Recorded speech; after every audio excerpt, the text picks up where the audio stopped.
Hi, in this clip I'm going to show you how to use a nursing tank when you're out breastfeeding in public. This is the Bravado nursing tank, which is one of my favorite nursing tanks because it has a full bra in the tank versus a shelf bra, which is what a lot of the nursing tanks on the market have.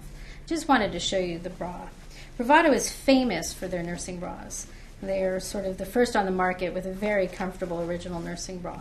And this is their bra built into the tank, which is great. It provides great support even for larger cupped women. So this is the tank. And this is a great thing for moms just to wear on its own if a mom doesn't mind having her upper chest exposed when she's nursing.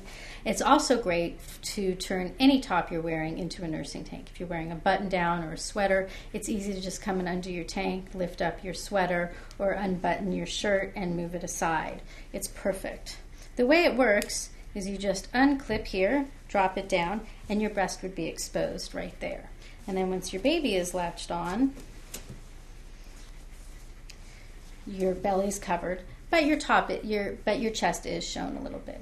So it's for those hot days, if you don't mind your chest being exposed, or for underneath a shirt or a sweater, it's perfect. The other thing that you can do with the Bravado tank is that it comes with a really cute little shrug that you can put on over top of it. So when you have it over top, it actually does provide some cover up for you here. And it's a really cute outfit. It ties in front. It's adorable. So another great alternative for nursing in public.